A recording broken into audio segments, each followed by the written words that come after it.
There are gadgets like portable neck fans, handheld electric fans, these ice neck rings they put in the freezer and you wear when you're out. There are disposable cooling towels and sprays. We even have air conditioned clothing. Our cameraman, Jiro, actually has one. It's this vest with small fans built in to your jacket Ah, and it no works. And it way. kind of just, yeah, So I've you're talked kind of about like a this on the portable program fan. before, and everyone was Oh, like, yeah. no, no, can't imagine that working. But here is living proof that it works. He rocks it too. He looks very cool. As the world gets hotter, air conditioning is being seen as less of a luxury and more of a lifeline. But it has a climate cost. So, are we creating a climate solution or a vicious circle? Is air conditioning the answer to extreme heat or not? Welcome to the Climate Question from the BBC World Service. I'm Greer Jackson. We'll be joined by a leading expert on air conditioning and its alternatives later on in the show. But first to Japan, which has been experiencing very hot temperatures indeed. And the government has come up with some interesting measures to try and keep its residents cool. Kurumi Mori, the BBC News Tokyo correspondent, has been following the story. Hi, thanks so much for joining us on the Climate Question. Hi, thanks for having me. How hot has it been and how have you been coping? I mean, it's a sauna. That's probably the best Oof, way to put it. ouch. The humidity is just suffocating here. Of course, it's hot everywhere, and it's been hot in Tokyo as well. The temperatures reaching 39 degrees and 40 across parts of central and western Japan. But it's the combination of the heat plus the humidity that just makes it such a struggle to walk outside during the day. Yeah, and I read that the lions in the zoo are all dying from like heat exhaustion. Yeah, I mean, not all of them, but we did report today at Tama Zoo in Tokyo that three of their lions did die. Such sad news. And it was all within a week of each other. They fell ill during Japan's extreme heat wave, and the autopsies did find that it was dehydration and multiple organ failure. So they're really Mm. suggesting that it could be the heat that stressed them out and led to their deaths. But the zookeepers we spoke to today are saying that they're trying to take more precautions. They thought that the animals, the lions, could tolerate some heat to an extent, being that they're originally from Africa. But they're saying that this is unprecedented. This has never happened at the zoo before. But they are installing more air conditioners, which a lot of us humans are doing as well, and trying to keep them as cool as possible. And it's not just the lions that have been struggling. Thousands of people have been admitted to hospital, haven't they? Yeah, absolutely. I mean, I was crunching the numbers today because they haven't really released the full number. So I went week by week. They've been tracking it since May 1st in terms of how many people were sent to the hospital with a heat stroke. And that number now totals more than 43,000 people across the country in Japan just for this summer alone for heat stroke. So authorities are urging people to use air conditioning, stay hydrated, replace salt, all the typical things you would expect, and avoid any outdoor activity for a long time. And to sort of give a sense of the urgency of the problem, the government has talked about using new words. Is that right? One new word this One new year, word. yeah, they Okay. introduced. It's called kokushobi. It's for days when temperatures exceed 40 degrees Celsius, and it translates roughly to brutally hot day or like cruelly hot day. And it's a way to make extreme heat easier for people to understand. It's the government's way of trying to protect the public and to signal that it's not just an ordinary day. It's this kokushobi. It's this brutally dangerous condition day and you need to pay extra caution. So this term is just helping remind people to use AC, take all those precautions, and make sure to check on people around you who are more vulnerable. You've mentioned using AC a couple of times there. Has there been a sort of a huge surge in energy demand as a result of this heat? Is the grid coping okay? So Japan has said that they have prepared for this. So there haven't been reports of any major energy power outages where people aren't able to use their AC. There are other measures that have been taken by Tokyo Metropolitan Government, for example. They have been subsidizing water bills. And so we're paying less for water. It's a way for them to encourage people to turn on the electricity and turn on the AC, because in the past there were reports where people were not turning on the AC because they don't want to rack up their electricity bill. And the government also introduced something called the Cool Biz campaign. What's that? Yeah, so actually, the campaign itself isn't new. We've had every year, Tokyo Governor Koike has introduced kind of a new word trying to get people to dress down in the offices during the really hot months, because Japan is a quite conservative place, and we follow the rules. And often, the rule is you wear a shirt and a tie and a suit for men, with leather shoes and the whole shebang, even in the summer months in front of clients and so forth. It's quite formal. And so the governor has been trying to push companies to allow employees to wear t-shirts or polos, maybe, or short sleeves during the summer, so that they're not suffering in the heat. And this year, for the first time ever, what was new was that she's pushing for shorts to be allowed in the office. There's a bit of a controversy. Some women, not all Japanese women, saying they don't really enjoy seeing leg hair of their male colleagues in the office. But, you know, put that aside, it's just a way for the government to encourage Japanese people who are really used to being so formal to prioritize their health and dealing with the heat over their workplace attire.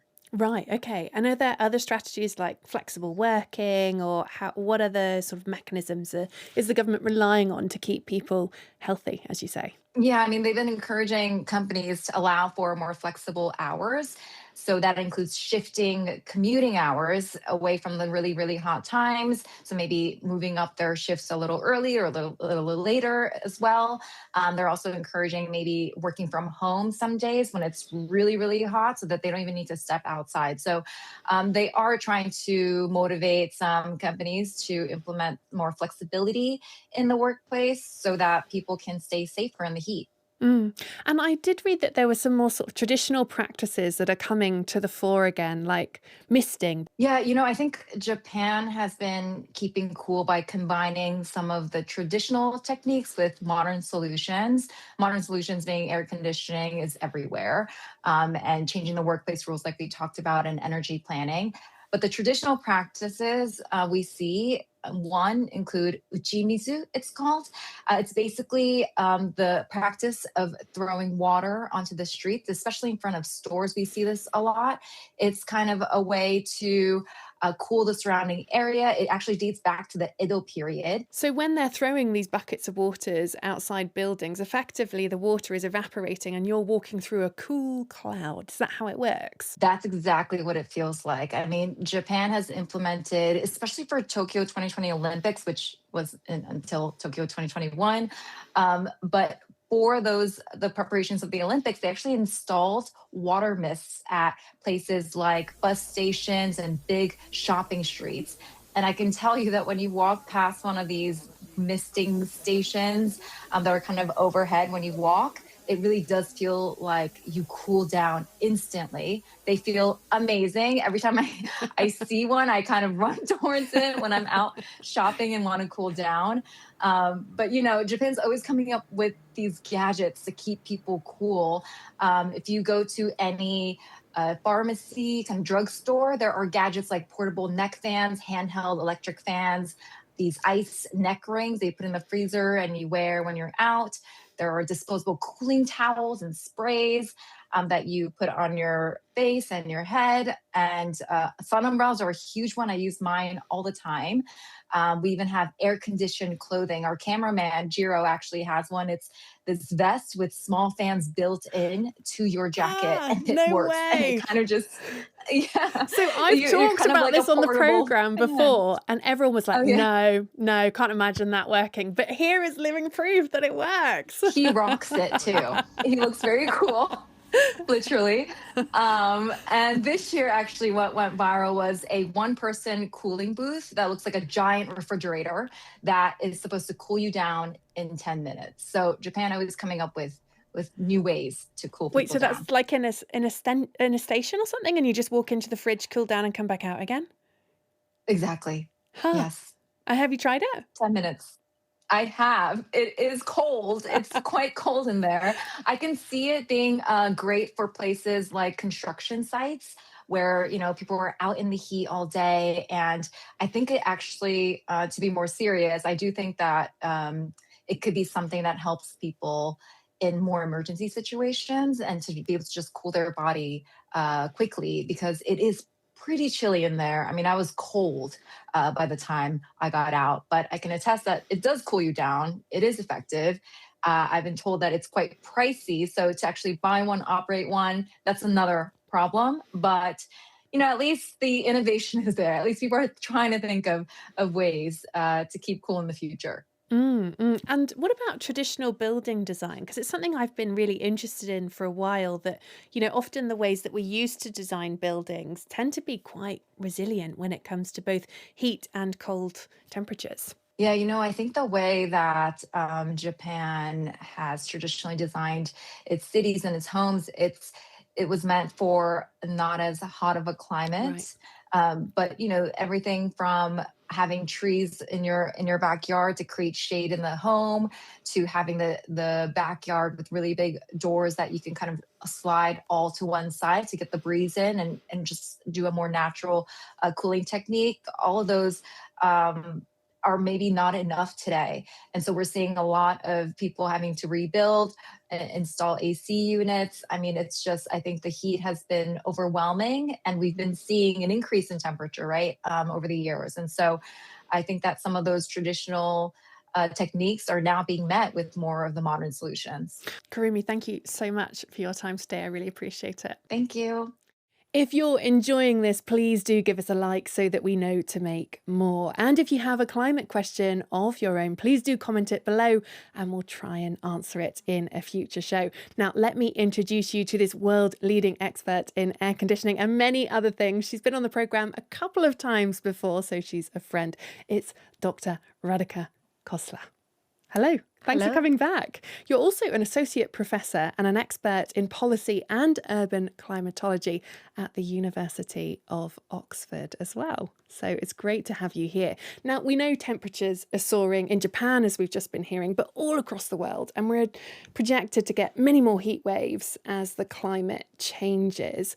What does that mean for air conditioning? Are we just all going to be installing a lot more of it as time goes on? The International Energy Agency predicts that we're going to have an equivalent of 10 new air conditioners every second for the next 30 years. Every second. Every second.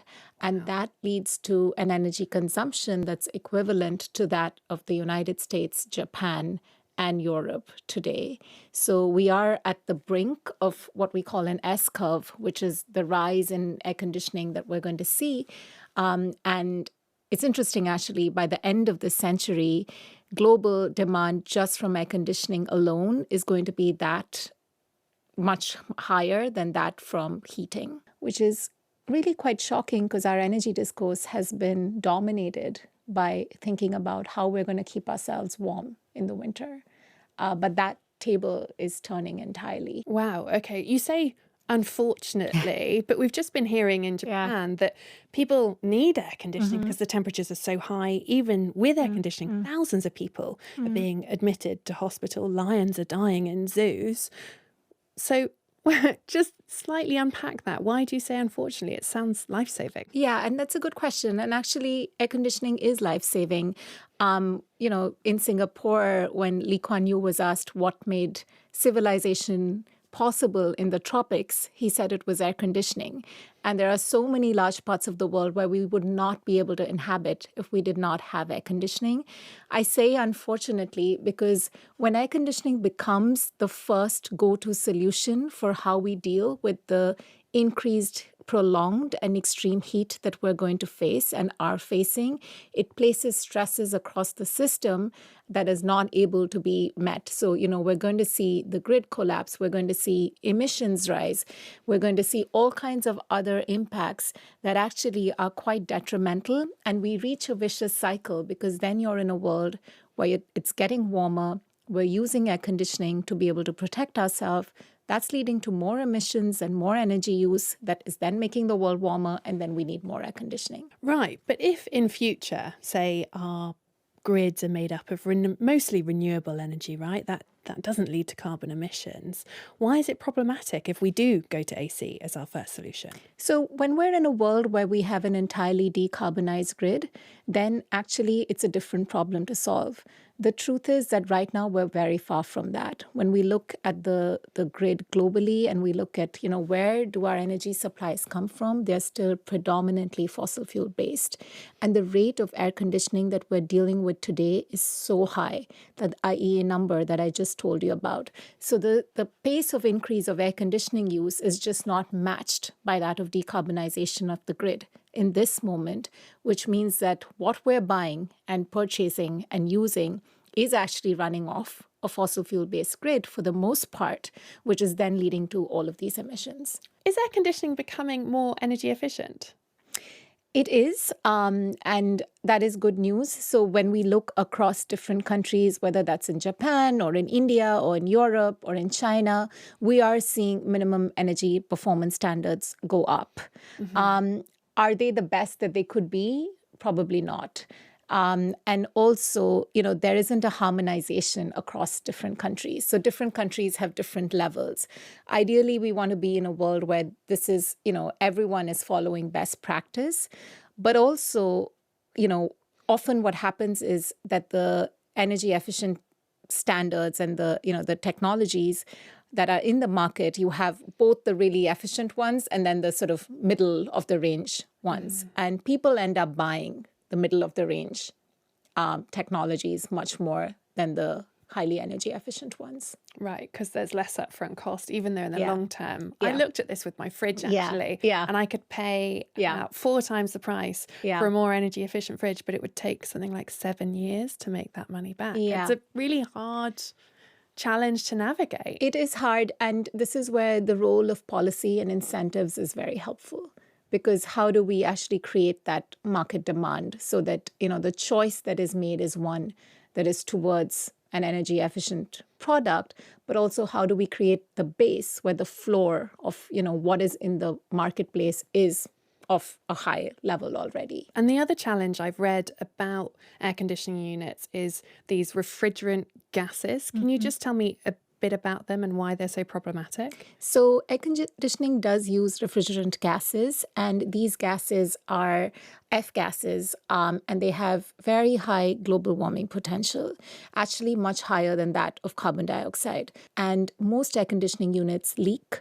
When we have maintenance issues, when there's an end of life issue, you have these gases that are then circulating in the atmosphere that actually raise temperatures more than are already being inflated. And so there are actually 2 forms of emissions that come from air conditioning. One is direct, which is through the refrigerant leakage, and then the indirect, which is through the emissions that come from electricity use. Right, okay. And which is bigger of the two? The emissions over electricity over time.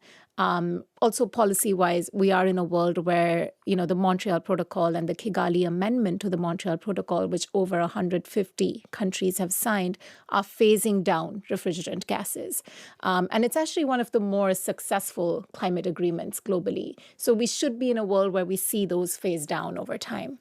And I've stood next to an air conditioning unit actually just this weekend at my grandparents' house. And I noticed that a lot of heat comes out the side of the air conditioning unit.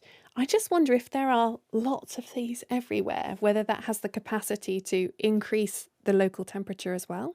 It absolutely does. And when you have this waste heat from the air conditioner that is ejected into the urban canyon, then you're making that space much warmer, which actually then has an impact on the indoor space because then, that heat travels back into the indoor space. And then again, you need more air conditioning to be able to cool off from it.